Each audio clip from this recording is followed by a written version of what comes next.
Totalmente. De acá en más, Con María O'Donnell. un tutorial para tiempos complejos. A ver, por un lado un día y una jornada que arranca estremecido por lo que está ocurriendo en la ciudad de Rosario, con una escalada de la violencia que toma como víctimas del terror, porque lo único que promueven estos crímenes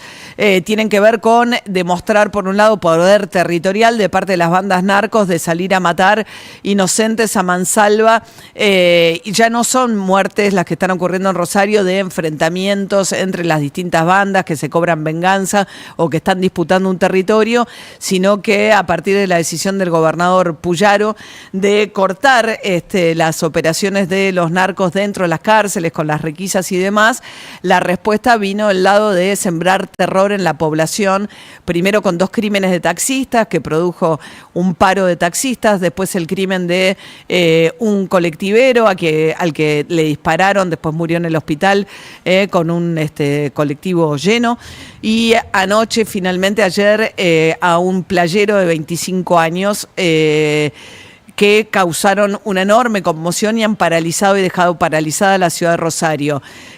Primero vino, decía, el paro de taxis, después el de colectivos, después del expendio de combustible. Nos contaba hace un ratito el titular del gremio de taxistas que no había combustible para cargar, tampoco hasta las 6 de la mañana, así que recién esta mañana podría empezar a haber transporte, pero no van a estar funcionando de noche por el pánico que le genera y la indefensión que siente la ciudadanía frente a esta situación en Rosario.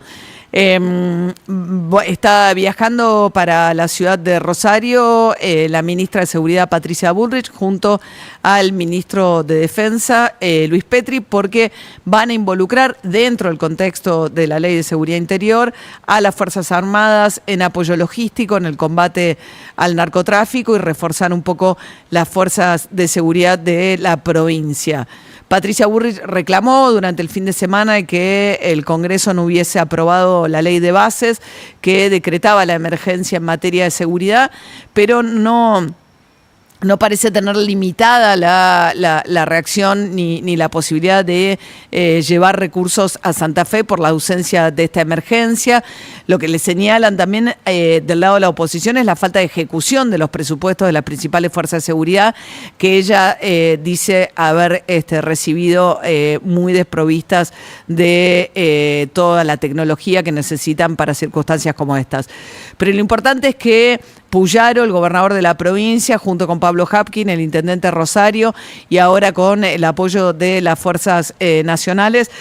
parecen determinados a tratar de darle respuesta a esta situación después de mostrar mayor determinación en las requisas y en cortar lo que es la persistencia de la operación que estas bandas tenían desde las cárceles. El planteo de Javier Milei fue dentro de la ley, dice son ellos, son nosotros, pero es dentro de la ley. Iñaki Gutiérrez, su jefe de encargado, un funcionario público encargado de manejarle su red de TikTok, en cambio planteó directamente que no hay restricción posible, que hay que matarlos a todos, pero esta fue una voz disonante dentro del gobierno que tuvo una respuesta que plantean usar todas las atribuciones que tienen dentro del marco de la ley para responder a la situación en Santa Fe. Eso por un lado. Por otro lado, el viernes finalmente hubo una reunión de gobernadores, más de 4 horas, que abre una nueva etapa. Incluso Kicillof, el gobernador de la provincia de Buenos Aires, planteando que había sido de un tono distinto el diálogo que habían podido abrir. Hay que ver si esto prospera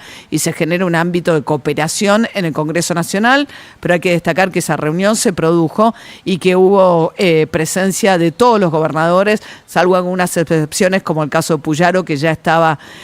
con este asunto. Por otra parte, se produjo durante el fin de semana un sainete bastante particular, donde a la reacción indignada que había tenido Javier Milei por el aumento salarial que se dieron senadores y diputados, recordemos que tanto en el Poder Ejecutivo como en el Poder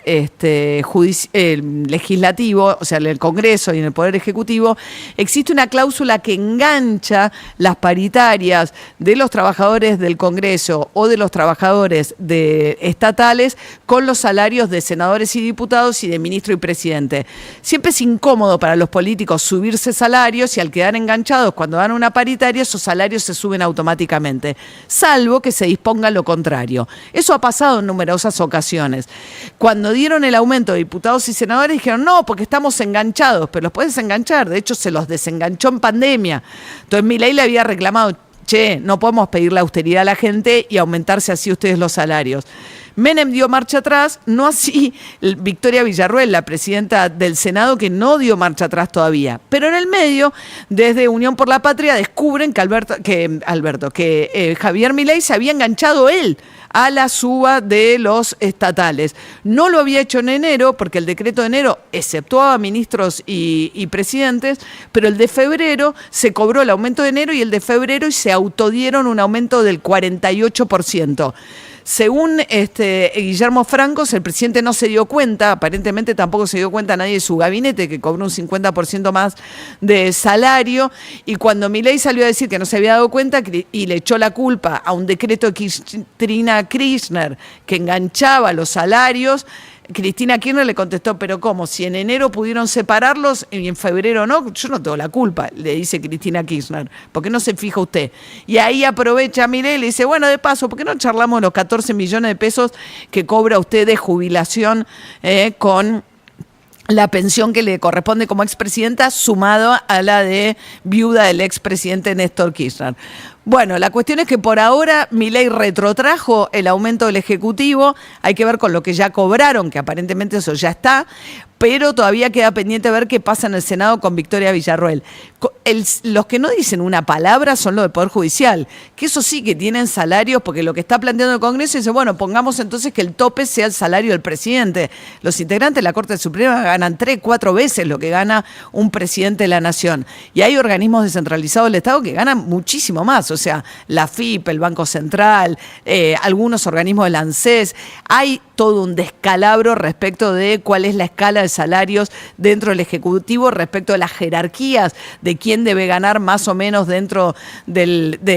Estado, de la Administración Pública Nacional, en la que evidentemente el Poder Judicial silba bajito porque tiene una situación de enorme privilegio respecto a los demás poderes. Pero claro, levantándole el dedo tanto a la oposición y al salario de otros poderes, Milei tendría que ser un poco más cuidadoso con lo que hace con su propio salario. No suena muy creíble que no se hayan dado cuenta, y si firma algo sin darse cuenta, en realidad seguramente habrá sido el jefe de gabinete o el secretario legal y técnico que no le advirtió al presidente que estaba incurriendo por lo menos en un hecho bastante contradictorio con haberle reclamado a diputados y senadores que no se suban el salario cuando vos tenés la pérdida de poder adquisitivo del 40% de las jubilaciones. En fin, ese fue otro de los temas del fin de semana, bastante intenso, y también la decisión del gobierno que anunció la propia Karina Milei el viernes, el día en que una marea de mujeres volvió a tomar la calle frente al Congreso, de borrar de un plumazo el Salón de las Mujeres